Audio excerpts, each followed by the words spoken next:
Joni Mitchell has just some of the coolest songs out there. I was just about to say guitar songs, but a lot of her piano songs and her dulcimer songs are spectacular. I don't know, I guess I don't need to sit here and rave about Joni Mitchell's writing, singing, guitar playing, anything. This is after she made a few albums and had a couple of big hits.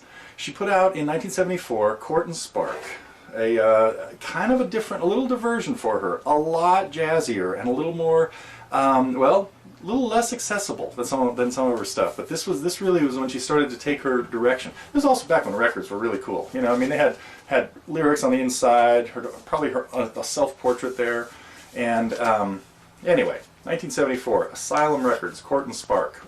You got to get it. Anyway.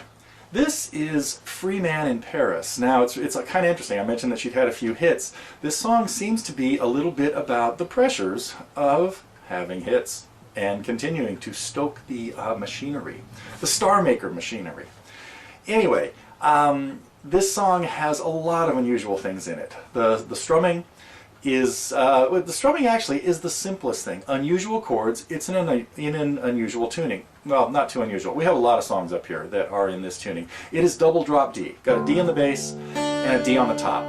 And the rest of the strings are normal. But that creates some really interesting sounds with the chords.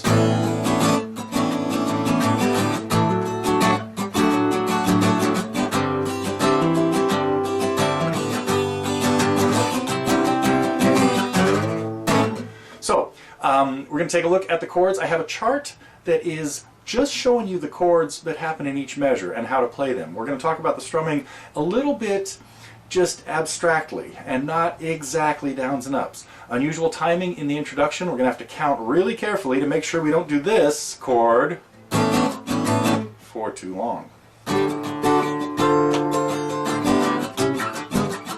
Anyway, we'll come back to all that. We'll talk about the little fill that happens after the verse.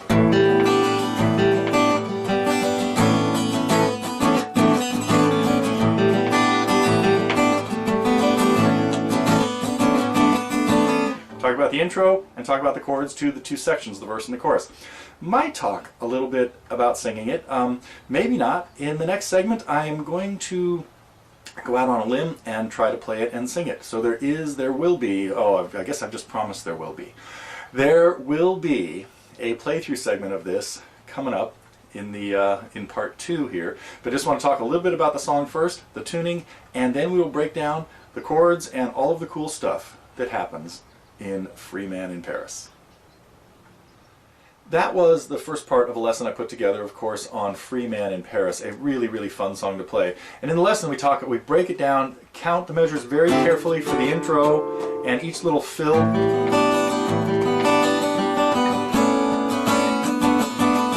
And we talk about the unusual chords, how she plays them. She plays most of these chords with her thumb, but I recommend a few other ways of playing them to make them work out. So if you'd like to see this lesson, it's up now at TotallyGuitars. It's part of the Target program, which is our monthly subscription program, also available as part of a Joni Mitchell package that includes 5 songs, and part of, or you could pick it up individually if you'd like to give it a try. We have a lot of free lessons there too that are generally a little bit easier. This one's a little bit more complicated.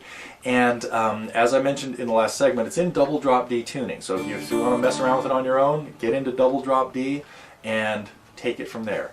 But the lesson is up now at TotallyGuitars.